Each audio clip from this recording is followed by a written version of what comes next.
నమస్తే. గత 10 సంవత్సరాలుగా అంటే కేసీఆర్ పరిపాలనలో స్కామ్ జరగని రంగం ఏదైనా ఉన్నదా?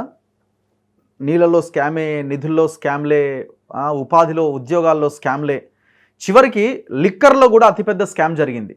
దాదాపు కోట్ల రూపాయల తెలంగాణ ప్రభుత్వానికి రావాల్సిన ట్యాక్స్లను మొత్తం ఎగ్గొట్టారు. గత 2-3 రోజులుగా ట్యాక్స్ ఎగ్గొట్టారంటూ టానిక్ అనే ఒక వైన్ షాప్ పైన, చాలా పెద్ద వైన్ షాప్, అది వైన్ మార్ట్ అంటారు దాన్ని. అంటే మనం డైరెక్ట్గా అందులోకి వెళ్ళి సూపర్ మార్కెట్లో ఎట్లాగైతే కూరగాయలు ఇవన్నీ సరుకులు కొనుక్కుంటామో అందులో కూడా మనం వైన్స్ మందు కొనుక్కోవచ్చు అనమాట, లిక్కర్ కొనుక్కోవచ్చు. సో అట్లాంటి చాలా పెద్ద షాప్ అది. ఫస్ట్ షాప్ ఇక్కడ మనకి మాదాపూర్ మెట్రో స్టేషన్ దగ్గర ఉంటుంది. సో అదొక షాప్ అయితే, దాని తర్వాత ఒక 9 షాపుల లైసెన్సులు కొనుక్కొని వీళ్ళు క్యూబై టానిక్ పేరుతో కొన్ని షాపులు పెట్టుకున్నారు. సేమ్ ఇదే టానిక్ నేమ్తోని ఫ్రాంచైజీ లాగా అవి నడిపిస్తూ ఉన్నారు. సో ఇందులో ట్యాక్స్ ఎగ్గొట్టారన్న పేరుతో అధికారులు పెద్ద ఎత్తున తనిఖీలు చేస్తున్నారు. వీళ్ళ వెనకాల పెద్ద ఎత్తున ఈ కేసీఆర్ ఫ్యామిలీకి సంబంధించిన వాళ్ళు, సంతోష్రావు పేరు, ఇంకా చాలామంది పేర్లు వినబడతా ఉన్నాయి. వీళ్ళందరూ దీంట్లో ఇన్వాల్వ్ అయి ఉన్నారు. వీళ్ళే అసలు సూత్రధారులు, పాత్రధారులు అని కట్ చేస్తే ఏంటంటే, అసలు ఇది 2016లో ఈ లిక్కర్ పాలసీ తీసుకొచ్చినప్పుడు ప్రత్యేకంగా ఈ టానిక్ అనే వైన్ షాప్కి ప్రత్యేకమైన జీవోల ద్వారా ప్రత్యేకమైన గైడ్లైన్స్ పేరుతో వాళ్ళ దందాన్ని వాళ్ళు నడిపించుకునేలాగా ప్లాన్ చేసుకున్నారు. ఆనాడే దీన్ని వ్యతిరేకించారు. ఆనాడే వ్యతిరేకించి కోర్టుకు వెళ్ళారు. కోర్టుకు వెళ్తే ఎవరైతే కోర్టుకు వెళ్ళారో వైన్ షాప్ ఓనర్లు ఒకరిద్దరు, వాళ్ళ యొక్క షాపులని 2016లో ఒక 15 రోజుల పాటు మూసేయించండి కేసీఆర్. అంటే ఇది ఇప్పుడు బయటకు వస్తున్నప్పటికీ 2016 నుంచి ఇది జరుగుతూనే ఉన్నది. ఎన్ని కోట్ల రూపాయల ప్రభుత్వానికి నష్టం జరిగింది.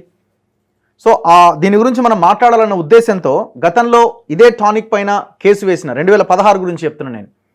ప్రస్తుతం తెలంగాణ వైన్ డీలర్స్ అసోసియేషన్ ప్రెసిడెంట్గా ఉన్న వెంకటేశ్వరరావు గారు నా ముందున్నారు. ఆయనతో డిస్కస్ చేద్దాం. ఈ టానిక్ వైన్ షాప్కు సంబంధించిన పూర్తి వివరాలు, డీటెయిల్స్, దాని మీద ఆయన కొట్లాడిన ఇవన్నీ కూడా ఆయన తెలుసు కాబట్టి ఆయన్ని మీ ముందుకు తీసుకురావడం జరిగింది. నమస్తే వెంకటేశ్వరరావు గారు. నమస్కారం. సో ఏంటంటే అసలు ఈ స్కామ్ ఏంటి, ఈ టానిక్ అన్న దాని స్కామ్ ఏంటి? రకరకాలుగా చెప్తా ఉన్నారు. అసలు జరిగింది ఏంటి, ఎప్పుడు ఈ షాప్ వచ్చింది, దీని వెనకాల ఉన్నది ఎవరు, ఇప్పుడున్న వైన్ షాపులకి దీనికి ఉన్న తేడా ఏంటి? 2016లో మా టెండర్స్ కాల్ ఆఫ్ చేసిన తర్వాత మా షాపులు మాకు అందరికీ అలాట్ అయ్యి అప్లికేషన్ ఫీజు ప్రకారంగా డ్రా తీసి అయిన తర్వాత సడన్గా ఒక రూమర్ స్టార్ట్ అయ్యింది. ఇలాంటి ఒక ఫారెన్ లిక్కర్ కోసం ఒక అవుట్లెట్, 2 అవుట్లెట్లు ఇలా ఇద్దామనుకుంటోంది గవర్నమెంట్ అని. అప్పుడు మేము కమిషనర్ చంద్రబదన్ గారు ఉన్నప్పుడు మేము అప్రోచ్ అయ్యాం. ఇలాంటి షాపులకి ఇప్పుడు ఇవ్వకుండా కొత్త పాలసీ ఎప్పుడైతే స్టార్ట్ అయిందో అప్పుడు ఇచ్చారంటే ఆ షాపులు ఎక్కడ పెడతారు, ఎంత టర్న్ ఓవర్ ఉంటుంది, అప్పుడు మేము కూడా ఆలోచన చేసుకొని ఓపెన్ చేయాలా లేకపోతే ఆ షాపులకి బిడ్డింగ్ చేయాలనేది ఉంటుంది అని అంటే, ఇప్పుడేం కాదు తర్వాత చూస్తాము, ఇప్పుడు ఇవ్వటం లేదు ఇలా అని మాట దాటేశారు. మేము అనుకున్నాం అది టైం ప్రకారంగా మెల్లగా వెళ్తుంది కదా అని ఉద్దేశంతో. కానీ రాత్రి మళ్ళీ ఫైలు తయారయ్యి వెళ్తోంది, ఒకటో రెండో షాపులకి ఇద్దామనుకుంటున్నారు అని. మేము అది ఎలా ఇస్తారు సార్ అని మేము మినిస్టర్ గారిని వెళ్ళి అడిగాం. మినిస్టర్ గారు అన్నారు, నాకు అసలు తెలియదు, ఈ ప్రాసెస్ నడుస్తున్నట్టు కూడా నాకు అసలు దాని మీద అసలు ఏమీ లేదు అన్నారు. సో వీ థాట్ మళ్ళీ అది గాలి కబురే అనుకున్నాం. కానీ చంద్రబదన్ గారు సొంతంగా ఆ ఫైల్ని ఎవరికి తెలియకుండా ఆ ఫైల్ని క్రియేట్ చేయించుకొని దానే సొంతంగా తీసుకెళ్ళి సీఎంఓ ఆఫీస్ దగ్గరికి వెళ్ళి చేయించుకొని దానికి 2 షాపులు ఇలాంటి స్పెషల్ జీవో తీసి ఎలాంటి A4 ఎలైట్ షాప్ అని చెప్పి దానికి శాంక్షన్ చేయించారు. అప్పుడు ఎన్ని షాప్స్ అండి అవి? టానిక్ కాదు, టానిక్ అనేది తర్వాత పేరు పెట్టుకున్నారు. ముందర ఒక A4 ఎలైట్ షాప్ అనేది ఎలైట్ అనేసరికి దానికి సపరేట్ గైడ్ లైన్స్ ఇచ్చి, ఏమేమి గైడ్ లైన్స్ ఉంటాయి ఇందులో? దానికి గైడ్ లైన్స్ కూడా తర్వాత ఫ్రేమ్ అయినాయండి. ఫస్ట్ టైం ఎలైట్ అనే పేరుతో వచ్చినదే ఫస్ట్ టైం అండి. అంటే ఇప్పుడు మీరు ఎట్లాగైతే టెండర్ వాడినారో దాంట్లో లేవండి, తర్వాత సపరేట్ గా వచ్చింది. సపరేట్ గా వచ్చినప్పుడు ఎలా అయితే మాకు టెండర్స్ కాల్ ఫర్ చేసినప్పుడు పేపర్ పబ్లికేషన్ లేకపోతే నోటిఫికేషన్స్ రావాలి, మళ్ళీ దాంట్లో కూడా అందరూ పాల్గొంటారు. ఎంత అయితే అప్లికేషన్ ఫీజు ఉంటుంది దానికి కట్టాలి, నాన్ రిఫండబుల్ అమౌంట్స్ ఉంటాయి, ఇవన్నీ రూల్స్. లేవు, దీనికి అస్సలు లేదండి. రాత్రి వాళ్ళకి చెప్పారు, వాళ్ళకి జీవో వచ్చేసింది. ఎవరికైతే ఇంట్రెస్టెడ్ కట్టుపెట్టాలని వాళ్ళు అనుకున్నారో వాళ్ళకి అంట చెప్పేశారు. తర్వాత రూల్స్ ఫ్రేమ్ అయింది. రూల్స్ ఫ్రేమ్ అయినది ఎప్పుడంటే, మేము ఈ జీవో కాపీ మాకు అందంగానే మేము తీసుకొని వెళ్ళి కోర్టుకి వెళ్ళామండి. కోర్టుకి వెళ్ళి ఇది జీవో ఇది ఇల్లీగల్గా ఉంది. అప్పటికి ఇంకా సైట్లో కూడా పెట్టలేదండి. సైట్లో కూడా ఇగ్నోర్ చేశారు. సైట్లో చూస్తే ఎక్కడ లేదు, మా లాయర్ చూస్తే లేదు. జీవో కాపీ మా చేతిలో ఉంది కానీ సైట్లో లేదు. సరే అది ఎలా వచ్చింది అనేది తర్వాత సంగతి. సో మీకు ఆ కాపీ తీసుకొని కోర్టుకి వెళితే court has accepted our case. కానీ లంచ్ మోషన్ అడిగారు మా అడ్వకేట్, అది ఇవ్వలేకుండా నెక్స్ట్ డేకి పోస్టింగ్ ఇచ్చారు. నెక్స్ట్ డే పోస్టింగ్ అప్పుడు అడ్వకేట్ వాళ్ళు ఆర్గ్యూ చేస్తే government period asked for filing చేస్తాం, మేము దానికి కౌంటర్ ఫైల్ చేస్తాం, టైం ఇవ్వండి అన్నారు. స్టే ఇవ్వలేదు. స్టే ఇవ్వకుండా నెక్స్ట్ మంత్కి పోస్ట్ ఇచ్చారు డేట్. ఈ నెక్స్ట్ 1 month డేట్ ఇచ్చేసరికి వీళ్ళు టకటక రూల్స్ ఫ్రేమ్ చేసుకొని లైసెన్స్ ఇష్యూ చేసేసారు. లైసెన్స్ ఇష్యూ చేసినప్పుడు గైడ్ లైన్స్లో చూస్తే లైసెన్స్ ఫీజ్ ఈజ్ 1,25 lakhs ఇచ్చారు. మాదప్పుడు 1,10 lakhs ఉంది లైసెన్స్ ఫీజు. అంటే మాకు వాళ్ళకి 15 లక్షల డిఫరెన్స్. 15 లక్షల డిఫరెన్స్లో వాళ్ళకి ఉత్తిగా ఫారెన్ లిక్కర్ అమ్మడానికి కోసమని జీవో తెచ్చారు. ఓన్లీ ఫారెన్ లిక్కర్ అమ్మేటట్టు. ఇండియన్ లిక్కర్ కూడా అమ్మాలంటే 1300 పైన అబోవ్ ఉన్న లిక్కరే అమ్మాలి. ఆ టైంలో వెరీ ప్రీమియం బ్రాండ్సే 1100 పైన ఉండేదండి. అంటే మామూలు ఈ బ్రాండ్స్ అనేవి అమ్మడానికి వీల్లేదు. ఇండియన్ బీర్ కూడా అమ్మడానికి వీల్లేదు. అలాంటి గైడ్ లైన్స్ తోటి తెచ్చి ప్లస్ వాళ్ళకి వెసులుబాటు ఏం చేశారంటే ఈ 5 ఏళ్ళకి పర్మిషన్ ఇచ్చారు. 5 years పర్మిషన్ ఇచ్చి 3 ఏళ్ల దాకా వాళ్ళకి టర్న్ ఓవర్ ట్యాక్స్ తీసేశాడు. అంటే టర్న్ ఓవర్ ట్యాక్స్ అంటే ఇప్పుడు మాకు 1,10 lakhs మీద 7 times ఉండేదండి 2016లో. 7 times మాకు టర్న్ ఓవర్ మీద అయిన తర్వాత మాకు టర్న్ ఓవర్ ట్యాక్స్ పడేది. టర్న్ ఓవర్ అంటే మీకు వస్తున్న ఇన్కమ్ లోంచా? కాదు, పర్చేస్ చేసేటప్పుడు. అంటే మాకు లైసెన్స్ ఫీజు 1,10 lakhs అండి ఇంటూ 7 times. అంతవరకు మేము పర్చేస్ చేసుకోవచ్చు.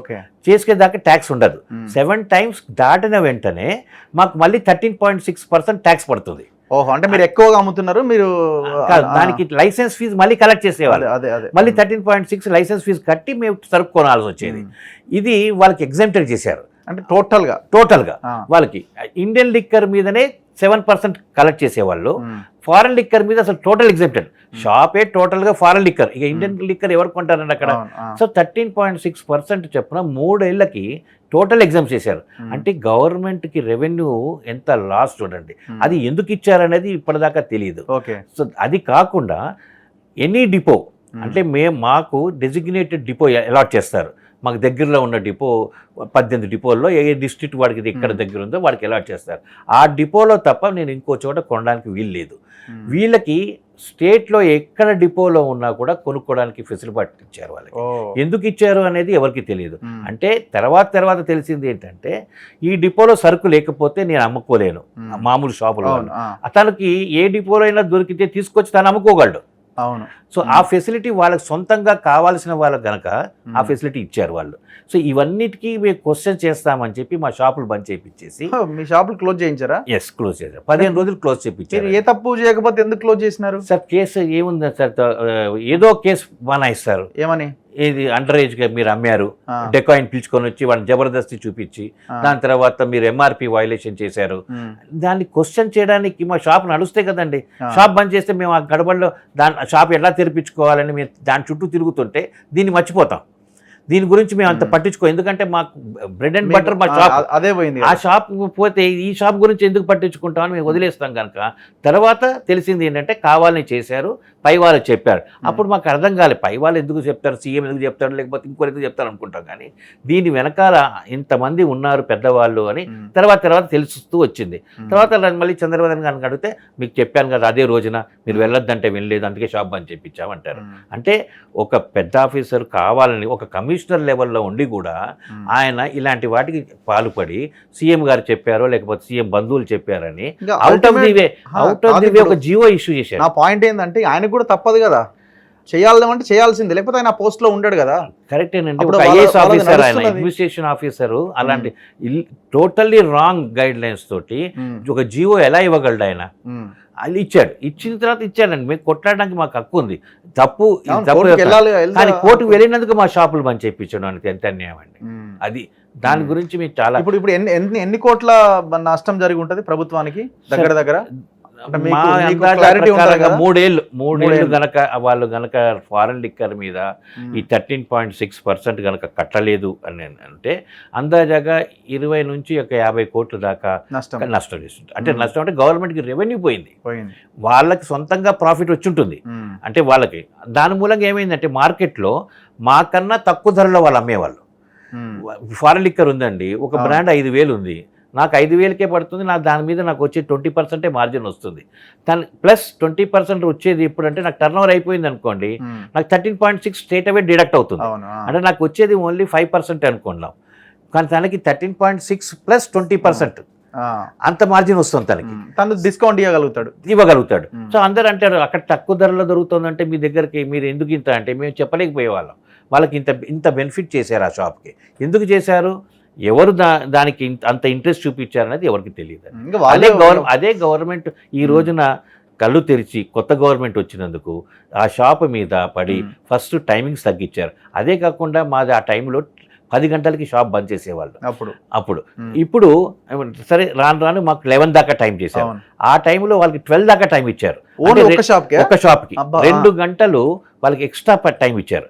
ఎందుకు ఇచ్చారు అది తెలియదు వాళ్ళకి. అంటే మా షాపులు అన్నీ బంద్ అయిపోతాయి, ఆ ఒక్క షాపే తెరిస్తే దానికి ఎంత సేల్ ఉండొచ్చు. అంటే ఇప్పుడు ఎన్నో ఉప్పల అవతలు ఎక్కడో ఉన్నాయని కూడా టానిక్ ఓపెన్ ఉంటుందిరా అని కరెక్ట్ చక్కగా టానిక్ దాకా ఎందుకండి, హైటెక్ సిటీలో ఉన్న ఎంత సాఫ్ట్వేర్ వాళ్ళు ఎంతో మంది ఉన్నారు కదా దగ్గరే కనుక వాళ్ళంతా డ్యూటీ అయిపోయిన తర్వాత కానీ వాళ్ళు ఇంట్లో తీసుకోవాలంటే 12 దాకా అవైలబిలిటీ ఉండేది. సో వాళ్ళు అక్కడ కొనుక్కునేవారు. సో మా సేల్స్ అన్ని పడిపోయాయి, ఎందుకంటే ఇక్కడ ఇది బంద్ అయిపోయినా తెరిచి ఉంటుందిలే అనే ఉద్దేశంతో 12 దాకా టైంకి ఇచ్చారు వాళ్ళకి. అది ఎందుకు ఇచ్చారనేది ఆ జీవోలో వాళ్ళకి తెలియదు, మాకు కూడా అసలు క్లారిటీ ఇవ్వలేదు. సరే ఇచ్చారు, సరే సేల్ అయిపోయింది. ఈ రోజున గవర్నమెంట్ చేంజ్ అవ్వగానే ఈ కొత్త పాలసీస్ అసలు ఏమిటి అని చూసుకుంటే దీనికి 12 దాకా టైం ఎందుకని కట్ చేశారు. ఇప్పుడు 11 దాకా టైం చేశారు, రైడ్ చేశారు. ఇప్పుడు సేల్స్ ట్యాక్స్ వాళ్ళు ఎందుకు చేశారు, వాళ్ళ దగ్గర ఏం దొరికింది అనేది మాకు తెలియదు. ప్లస్ ఎక్సైజ్ వాళ్ళు వెళ్ళి రైడ్ చేశారు, వాళ్ళు ఏంటి ఇల్లీగల్గా ఏం చేశారు అనేది ఇంకా అది బయటికి రాలేదు.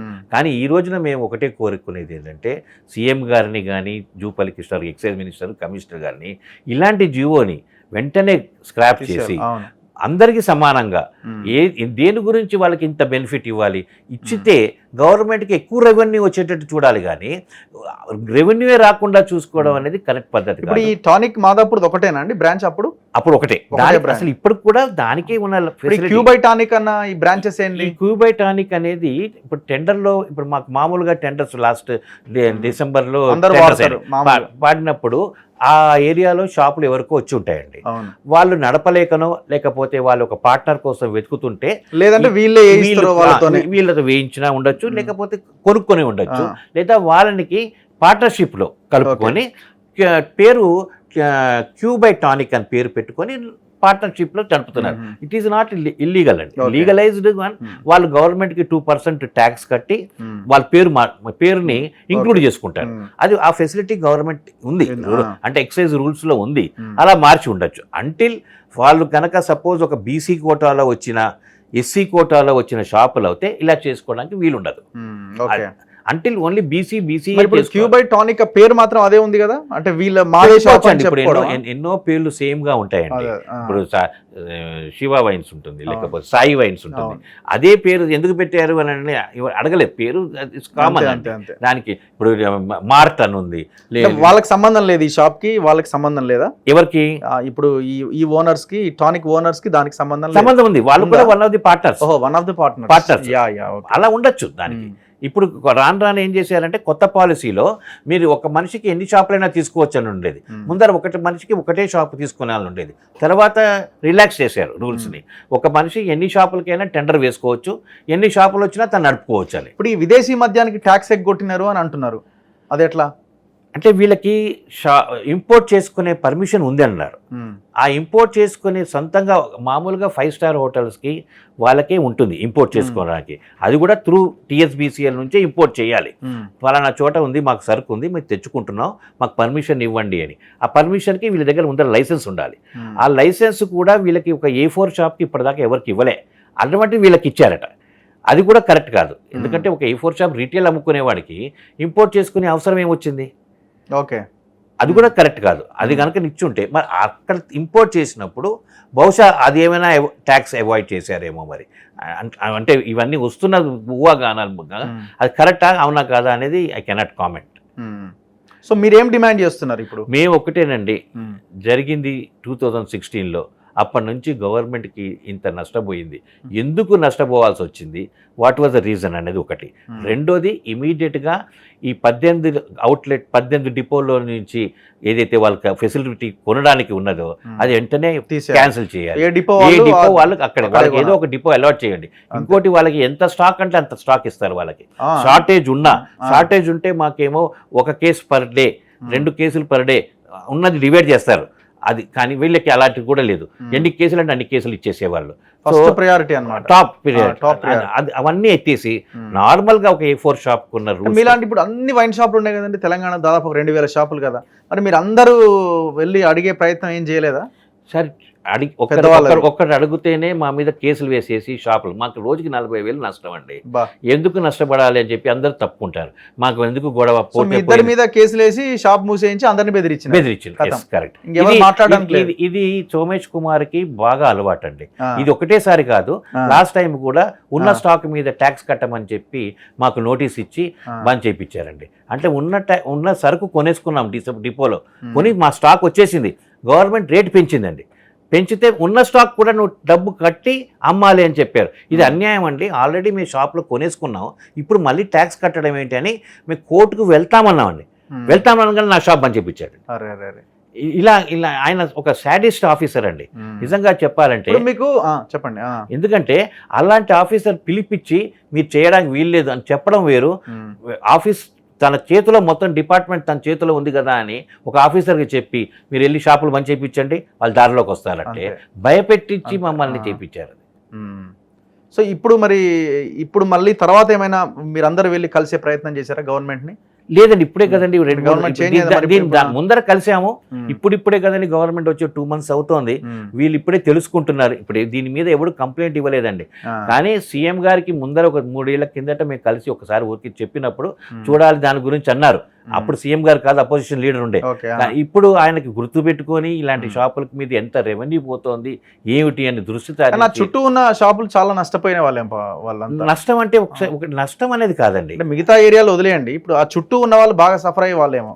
అంటే టైమింగ్ ఒకటి, సరుకు వీళ్ళ దగ్గర ఎక్కువ దొరికేది వాళ్ళ దగ్గర దొరికేది కాదు. ఈ రెండింటి మూలంగానే, అంతేగాని ప్రాఫిటబిలిటీలో లాస్ అనేది ఏమి ఉండదండి. అంటే మీరు ఏమైనా దాని గురించి మీ మధ్య డిస్కషన్ వచ్చినప్పుడు మీ వైన్ షాప్ డీలర్స్ మధ్యన, ఇప్పుడు అది ఎవరి షాపు, దీని వెనకాల ఎవరున్నారని ఒక చర్చ జరుగుతుంది కదా?